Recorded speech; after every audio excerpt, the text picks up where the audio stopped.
हाल सलाम। मैं Karl Marx, Lenin, Stalin, माओ का भक्त। आज आपको बताऊंगा मार्क्सिज्म क्या है, मार्क्सवाद क्या है। हमारे जो भगवान थे कार्ल मार्क्स, भगवान ही थे। हमारे सारे कॉमरेड भगवान ही मानते हैं। और आपको अगर भगवान नहीं मानना तो कम से कम पैगंबर तो मानना ही पड़ेगा, क्योंकि जैसे प्रोफेट को, पैगंबर को गॉड से रिविलेशंस आते हैं, ऐसे ही शायद कार्ल मार्क्स को भी आते थे। इसलिए उन्होंने जो अपनी किताबों में लिख दिया वो शाश्वत सत्य है, अटल सत्य है, उसका एक शब्द भी बदला नहीं जा सकता।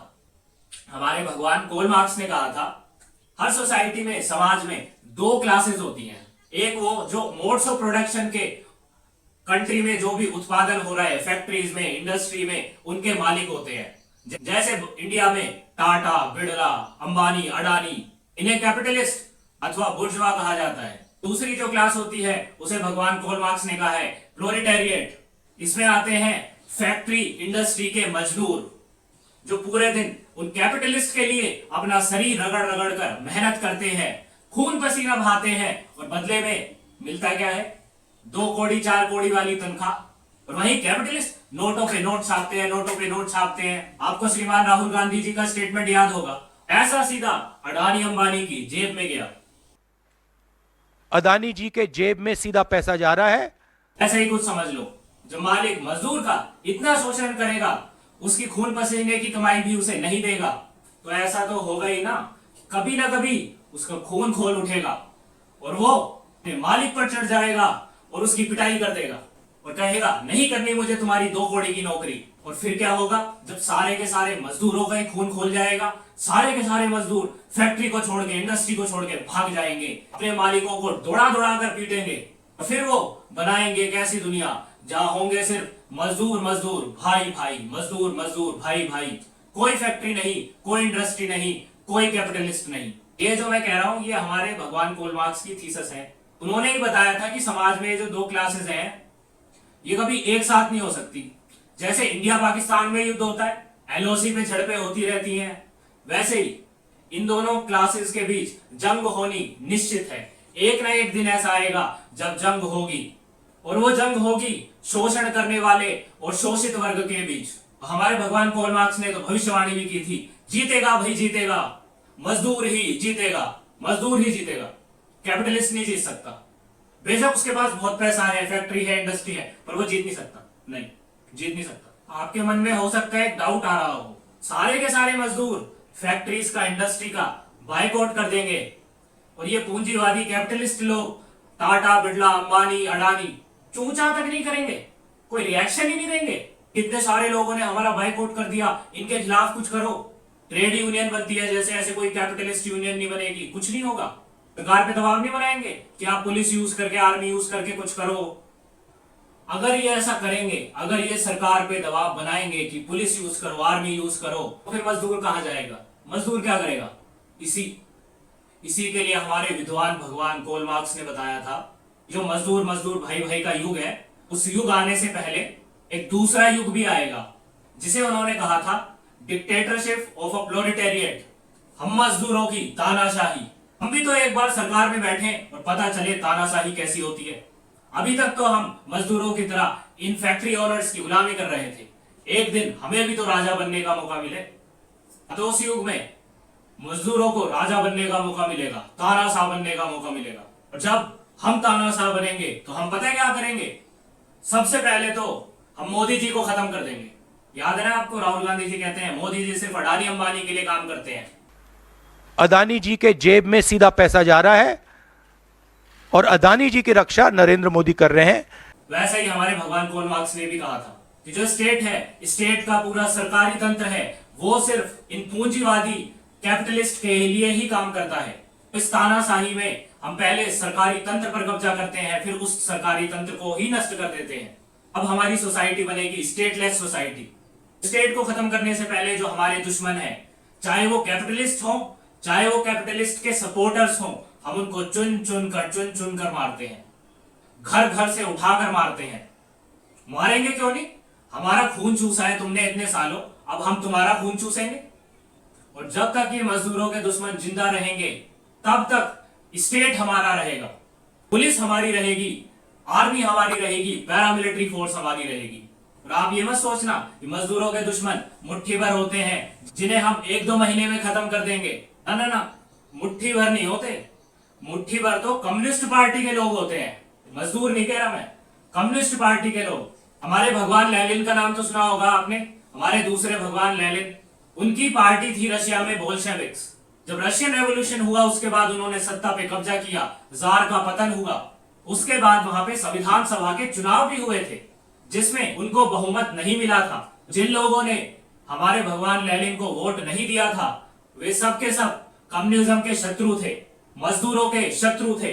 आप ये मत सोचना मजदूर मजदूर का शत्रु नहीं हो सकता है, क्योंकि आप किसी के दिमाग में घुसकर तो नहीं देख सकते कि वो क्या सोच रहा है। देख सकते हो नहीं ना, क्या पता जिसे हम मजदूर समझ रहे हो वो आस्तीन का सांप हो, उसकी बुद्धि में कैपिटलिज्म का जहर भरा हुआ हो। जिन्होंने हमें वोट नहीं दिया और जो मजदूर थे, किसान थे, गरीब थे, उनके मन में कैपिटलिज्म का जहर भरा था और सब के सब हमारे शत्रु हैं। इसी को हमारे कई भगवानों ने कहा है कि मजदूर मजदूर होकर भी कैपिटलिस्ट होता है, क्योंकि उसमें क्लास की कॉन्शियसनेस नहीं होती। मतलब हमारी जो प्रोलेटेरिएट क्लास की, मजदूरों की सामूहिक चेतना होनी चाहिए, वो उसमें नहीं होती। भगवान लेनिन ने कहा था कि क्योंकि अभी मजदूरों में सामूहिक चेतना नहीं है मजदूर होने की, इसलिए एक पॉलिटिकल पार्टी की जरूरत है जो मजदूरों में सामूहिक चेतना जगाए। और इसी के लिए उन्होंने कहा था पॉलिटिकल पार्टी उस मजदूरों की क्रांति की रक्षक है, वैनगार्ड ऑफ रेवोल्यूशन। और दिमाग से कैपिटलिस्ट तो कोई भी हो सकता है, कम्युनिस्ट पार्टी का प्रेसिडेंट भी हो सकता है। हाँ हो सकता है। आपको डाउट हो रहे हैं, हम बताते हैं। हमारे जो भगवान थे लेनिन, उन्होंने जब सरकार बनाई थी तो उनके सेकंड इन कमांड कहे जाने वाले लियोन त्रुस्की जब भगवान जोसेफ स्टालिन के आलोचक बन गए, उन्हें पार्टी से निकाल दिया, डिपोर्ट करवा दिया, कोर्ट में उन पर केस चलाकर उन पर सजा करवा दी और फिर अपनी सीक्रेट पुलिस के एजेंट्स के द्वारा उनकी हत्या करवा दी। इसीलिए ये जो तानाशाही का युग है ये हजारों सालों तक भी चल सकता है, क्योंकि जब तक मजदूरों की सामूहिक चेतना डेवलप नहीं होती और जब तक एक एक कैपिटलिस्ट को चुन चुन कर नहीं मारा जाता, तब तक ये तानाशाही का युग चलेगा। और हमारे भगवान स्टालिन और माओ ने तो ये दिखाया भी है कि कैसे डिक्टेटरशिप ऑफ प्रोलेटेरिएट एक एक कैपिटलिस्ट व्यक्ति को चुन चुन कर मारती है। हमारे भगवान स्टालिन ने तो एक सीक्रेट पुलिस भी बना दी थी, एनकेवीडी, जिसका काम ही था कि कम्युनिज्म के इन दुश्मनों को चुन चुन कर मारे और जिनको ना मारे उन्हें गुलाग्स नाम के कंसंट्रेशन कैंप में जाकर ठूस दे, ताकि उन्हें भी पता चले कि गुलामी क्या होती है। हमारे सीनियर कॉमरेड ने हमें बताया कि स्टालिन को 2 करोड़ कैपिटलिस्ट लोगों को मारना पड़ा था।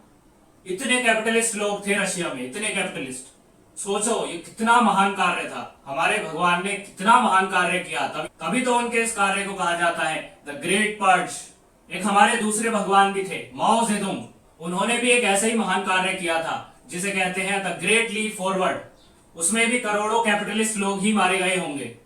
हालांकि हमें पता है बीजेपी आरएसएस वाले कई बार ये कहते हैं कि उसमें मारे जाने वाले ज्यादातर आम जनता, किसान और गरीब लोग थे, पर हमने बताया ना बुद्धि के स्तर पे वो कैपिटलिस्ट हो सकते हैं तो कैपिटलिस्ट होंगे, वरना ऐसा हो ही नहीं सकता कि हमारे भगवान ऐसी गलती करें कि वो आम जनता, गरीब जनता को मार डाले। और तब भी देखिए इतने के सारे कैपिटलिस्ट मारने के बाद भी चाइना, नॉर्थ कोरिया आज भी उसी डिक्टेटरशिप ऑफ प्रोलेटेरिएट की स्टेज में ही है, आज भी उसी तानाशाही के युग में है। वो स्टेट को खत्म नहीं कर पाया जहां पे हर मजदूर भाई भाई हो, कोई पुलिस नहीं हो, कोई आर्मी नहीं हो, कोई इंडस्ट्री नहीं हो। वैसे एक पर्सनल ओपिनियन बताएं आपको, कभी कभी हमें डाउट होता है कि वो जो मजदूर मजदूर भाई भाई वाला युग है वो कभी आएगा भी या ये तानाशाही वाला युग ही चलता रहेगा। एक बार हम रशिया गए थे, रशिया, रूस, वहां एक रशियन कॉमरेड से मिले तो उसने हमें इस तानाशाही के युग की एक नई डेफिनेशन ही बता दी। उसने कहा तानाशाही का युग मतलब पॉलिटिकल पार्टी की वाहवाही का युग। उसने हमें बताया उसके जो सीनियर कॉमरेड्स होते हैं, जो पॉलिटिकल पार्टी के टॉप लीडरशिप पर बैठे होते हैं, बहुत खूंखार होते हैं, बहुत खूंखार। अगर आपने उनके खिलाफ कुछ भी बोला तो फिर आपकी लाश ही मिलेगी।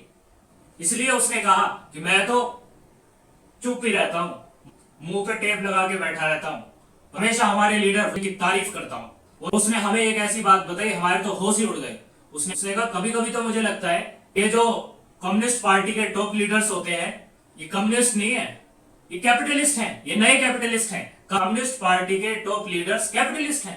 ये तो ऐसे कैपिटलिस्ट हैं जो लोकतंत्र देशों के कैपिटलिस्ट से भी खतरनाक कैपिटलिस्ट हैं। जैसे हमने बताया ना आपको, अडानी अंबानी का मोदी जी से संबंध है, लेकिन मोदी जी आज प्रधानमंत्री हैं। हर 5 साल में चुनाव होते हैं, हो सकता है वो भविष्य में प्रधानमंत्री ना रहे। अडानी अंबानी सीधे देश का प्रधानमंत्री तो नहीं है जिसके under police, paramilitary force, army सब आती हो, लेकिन चाइना, नॉर्थ कोरिया के कैपिटलिस्ट तो सत्ता में बैठे हैं। चाइना के प्रीमियर शी जिनपिंग तो आजीवन राष्ट्रपति बन चुके हैं। जब उस रशियन कॉमरेड ने ये कहा, हमें तो सिर दर्द हो गया, एकदम माइग्रेन हो गया कि हम कम्युनिस्ट हैं या हम भी कैपिटलिस्ट हैं। एक नया कैपिटलिज्म जिसमें एक पॉलिटिकल पार्टी के लोग कैपिटलिस्ट होते हैं, बाकी सब मजदूर होते हैं जैसे कि हम।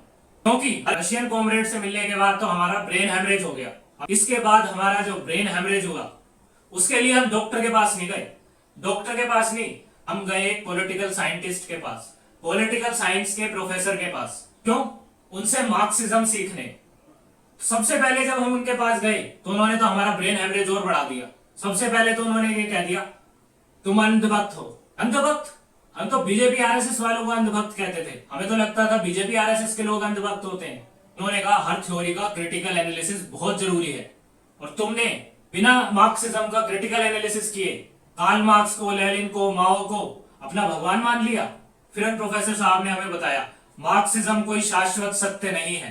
प्रोफेसर साहब ने हमें बताया कि इस थ्योरी का जो मेन बेसिस है वो है डायलेक्टिक्स। हिस्ट्री की किसी भी सोसाइटी में 2 ही क्लास होती है, वो उनके इंटरेस्ट एक दूसरे से क्लैश करते हैं। तो यही मार्क्सिस्ट हिस्ट्री भी है, मार्क्सिस्ट हिस्टोरियोग्राफी भी है, जहां पर हमारे भगवान मार्क्स ने इतिहास को, हिस्ट्री को 4 युगों में, 4 फेजेस में डिवाइड कर दिया है। पहली फेज है प्रिमिटिव कम्युनिज्म। इस युग में जनजातियां होती हैं, ट्राइब्स होती हैं, लेकिन संसाधनों की कमी होती है, और इसी संसाधनों की कमी के कारण उनमें आपस में युद्ध भी होते हैं। दूसरी जो स्टेज है स्लेवरी, यहाँ पर सोसाइटी 2 क्लासेस में डिवाइड होती है, मास्टर और स्लेव्स। मास्टर और स्लेव्स के जो इंटरेस्ट होते हैं वो क्लैश करते हैं। तीसरी जो स्टेज है वो है फ्यूडलिज्म। इस स्टेज में बड़े बड़े जमींदार होते हैं, फ्यूडल लैंडलॉर्ड्स होते हैं जिनके पास एकड़ों जमीन होती है, और वहीं दूसरी ओर वो क्लास होती है जिन्हें उन्होंने सर्फ कहा है, जिनके पास कोई प्रॉपर्टी नहीं, जिनके पास कोई निजी संपत्ति नहीं होती, जो लैंडलॉर्ड्स की, फ्यूडल लैंडलॉर्ड्स की भूमि पर काम करते हैं। 4th फेज है कैपिटलिज्म, जहां एक और कैपिटलिस्टिक क्लास होती है, दूसरी ओर वर्कर क्लास होती है। ये जो चारों फेजों की थ्योरी है इसी को मार्क्सिस्ट हिस्टोरियोग्राफी कहा जाता है। और इन स्टेजेस में हमारे भगवान मार्क्स ने जो क्लासेस बताई हैं, क्योंकि उनके इंटरेस्ट क्लैश होते हैं इसलिए उनके बीच समय समय पर संघर्ष भी होते हैं। उनके इंटरेस्ट क्लैशेस ना हो उसका एक तरीका हमारे भगवान मार्क्स ने सुझाया था, वो था कि क्लास ही खत्म कर दो। एक ऐसा युग ले आओ जहां पे कोई क्लास ना हो, कोई निजी संपत्ति ना हो, कोई पैसा ना हो। कोई निजी संपत्ति नहीं होगी, कोई पैसा नहीं होगा, तो कोई अमीर नहीं होगा, कोई गरीब नहीं होगा, और वहां सब भाईचारे से रहेंगे।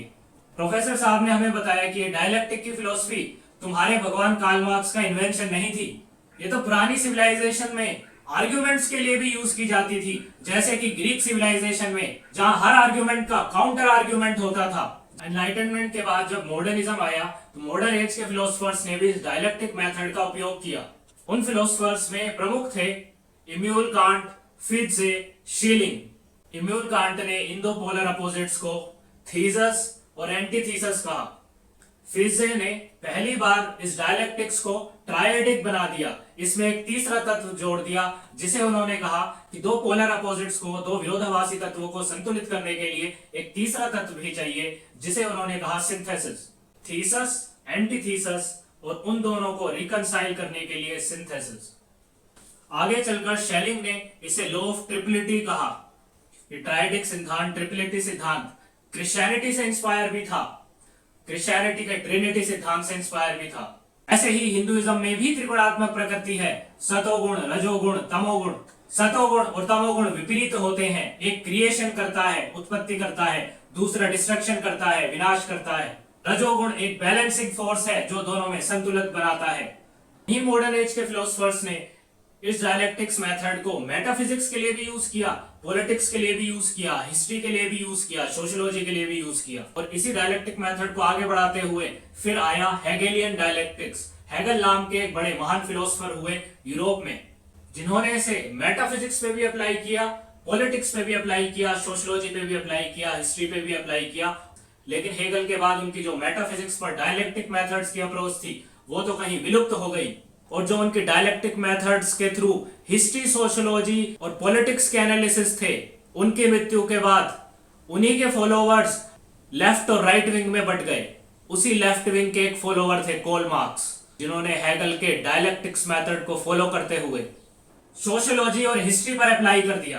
प्रोफेसर, लेकिन तुम्हारे भगवान कार्ल मार्क्स ने जो दी थी वो सिर्फ एक थ्योरी थी, कोई साइंस का यूनिवर्सल लॉ नहीं था, क्योंकि साइंस के यूनिवर्सल लॉ वेरीफाइबल होते हैं, उन्हें लैब एक्सपेरिमेंट्स में वेरीफाई किया जा सकता है। तब हमें समझ आया कि क्यों वो प्रोफेसर साहब हमें अंधभक्त कह रहे थे, क्योंकि हमने कार्ल मार्क्स की एक ऑर्डिनरी इकोनॉमिक थ्योरी को एक साइंटिफिक यूनिवर्सल लॉ मान लिया, कि जिसकी सारी प्रोसेस कंप्लीट हो चुकी है, हाइपोथेसिस डेवलप हो चुकी है, डाटा कलेक्शन हो चुका है, और उसे कई साइंटिस्ट ने लैब में वेरीफाई कर लिया है, और वो एक अब जनरल यूनिवर्सल प्रिंसिपल है। और वो तो एक ऐसा जनरल यूनिवर्सल प्रिंसिपल है जिसे फ्यूचर में कोई साइंटिस्ट रिबट भी नहीं कर सकता, एटर्नल है, शाश्वत सत्य, ब्रह्म वाक्य। जैसे कुरान में अल्लाह पैगंबर को संदेश भेजता है, वैसा ही है। हमें अभी भी ये डाउट हो रहा है कि हमारे भगवान लेनिन भी अंधभक्त थे, भगवान स्टालिन भी अंधभक्त थे, जिन्होंने कार्ल मार्क्स की थ्योरी को वेरीफाई करने की भी कोशिश नहीं की और उसे इस तरीके से इंप्लीमेंट कर डाला कि करोड़ों करोड़ों लोगों को मार दिया, सिर्फ ये जस्टिफाई करने के लिए कि उनकी थ्योरी सही है। तो फिर उन प्रोफेसर साहब ने हमें ये भी बताया कि कम्युनिज्म कोई थ्योरी नहीं है, कम्युनिज्म रिलीजन है। कि कार्ल मार्क्स, लेनिन, माओ, इनके जो पर्सनल ओपिनियंस थे उनको रशिया ने, चाइना ने अपनी स्टेट की आइडियोलॉजी डिक्लेयर कर दिया। समझ रहे हैं इसका मतलब? आप कोई व्यक्ति रशिया में, चाइना में कम्युनिज्म को, मार्क्सिज्म को, माओइज्म को क्रिटिसाइज नहीं कर सकता। अगर करेगा तो वो एक पॉलिटिकल क्राइम है, राजनीतिक अपराध है, राजद्रोह है। इस्लामिक स्टेट्स हैं जहां पे शरिया लॉ चलते हैं, वहां पे आप इस्लाम को क्रिटिसाइज नहीं कर सकते। वैसे ही कम्युनिस्ट कंट्री है जो जहां पे आप स्टेट की आइडियोलॉजी यानी कम्युनिज्म को क्रिटिसाइज नहीं कर सकते। इस्लामिक कंट्रीज में जिन्हें ब्लास्फेमी कहा जाता है, यहाँ पे उन्हें पॉलिटिकल क्राइम, राजद्रोह कहा जाता है। बस शब्द का हेरफेर है और कुछ नहीं है। ये तो अच्छा हुआ कि सोवियत संघ, यूएसएसआर का पतन हो गया और जो नया राजनीतिक ढांचा बना, रशियन फेडरेशन, उस स्टेट की आइडियोलॉजी कम्युनिज्म नहीं है। इसीलिए आज वहां के राष्ट्रपति व्लादिमीर पुतिन लेनिन को क्रिटिसाइज कर पा रहे हैं, वरना सोवियत संघ के समय किसी की हिम्मत नहीं थी कि वो लेनिन, स्टालिन को क्रिटिसाइज कर पाए। प्रोफेसर साहब ने तो ये भी बताया कि जो मार्क्स ने रेवोल्यूशन की बात की है, उसकी मेन इंस्पिरेशन है यूरोप में 18वीं 19वीं शताब्दी में घटित हुई कोई क्रांतियां, जिसमें प्रमुख थी फ्रांस की क्रांति, फ्रेंच रेवोल्यूशन, 1871 का पेरिस कम्यून, 1848 का हंगेरियन रेवोल्यूशन। प्रोफेसर साहब ने हमें ये भी बताया कि जो डिक्टेटरशिप ऑफ प्रोलेटेरिएट का कॉन्सेप्ट है वो तो कम्युनिस्ट मैनिफेस्टो में था ही नहीं। जब 1871 में जब पेरिस कम्यून की क्रांति होती है, उसके बाद कार्ल मार्क्स ने उस घटना का एनालिसिस करके डिक्टेटरशिप ऑफ प्रोलेटेरिएट का कॉन्सेप्ट कर दिया। इन सब घटनाओं से पता चलता है कि कार्ल मार्क्स के रीसेंट इवेंट से कितने ज्यादा इंस्पायर थे। और क्योंकि समय इंडस्ट्रियल रेवोल्यूशन का दौर था, यूरोप में बड़ी संख्या में फैक्ट्रियों में उत्पादन हो रहा था और जो फैक्ट्री वर्कर्स थे वो बड़े दयनीय स्थिति में काम करते थे। उसी से प्रेरित होकर उन्होंने फोर्थ फेज में कैपिटलिस्ट लोगों को ऐसे दर्शाया जो वर्कर्स का शोषण करते हैं। कभी ये तो सोचा ही नहीं गया कि जिन कंट्रीज में इंडस्ट्रियल रेवोल्यूशन नहीं आया था उन पर भी ये अप्लाई होती है। और चाइना और रशिया वो कंट्री नहीं थी जिनमें सबसे अधिक इंडस्ट्रियल रेवोल्यूशन आया था। यूरोप की तुलना में रशिया में इंडस्ट्रियल रेवोल्यूशन का प्रभाव बहुत कम था, चाइना में उससे भी कम था। अरे ये बात तो हमारे कॉमरेड ने हमें कभी बताई नहीं। फिर प्रोफेसर साहब ने फिर मुझे अंधभक्त कह के चिढ़ाते हुए पूछा, क्या तुम साबित कर सकते हो कि जो 4 फेजेस मार्क्स ने बताई हैं, पूरी की पूरी हिस्ट्री उन्हीं 4 फेजेस में सम अप हो सकती है और सारे के सारे हिस्ट्री के स्ट्रगल उसी में आ सकते हैं। और जो यूरोप में स्ट्रगल हुआ था, जिसके बाद सेक्युलरिज्म आया, जहां एक और पोप और चर्च थी, जहां एक और किंग्स थे, वहां के राजा थे, वहां तो कोई शोषित वर्ग नहीं था। उन्होंने कहा थ्योरी को वेरीफाई तुम कर नहीं सकते, डाटा तुम्हारे पास है नहीं। थ्योरी को थ्योरी ऑफ एवरीथिंग बना डाला, हर कुछ उससे ही साबित करने लगे। और फिर जब लोग तुम पर आरोप लगाते हैं कि तुमने इतिहास को बिगाड़ दिया, इतिहास के नाम पे मार्क्सिस्ट प्रोपेगेंडा चलाते हो, तब तुम्हें बड़ा बुरा लगता है। अब इससे अधिक हमसे नहीं सुना जाता, इससे अधिक नहीं, बहुत हो गया, इससे अधिक हमसे सुना नहीं गया। और प्रोफेसर साहब से माफी मांगकर, हाथ जोड़कर माफ करो प्रोफेसर साहब, वापस आ गए हम। इस सच जानने के बाद अगर आपको लगता है कि मैं कम्युनिज्म को छोड़ दूं और उसकी आलोचना करनी आरंभ कर दूं, तो इस चैनल को लाइक, सब्सक्राइब, शेयर अवश्य करें। और कम्युनिज्म पर आपके क्या विचार हैं, यह मुझे कमेंट करके बताएं।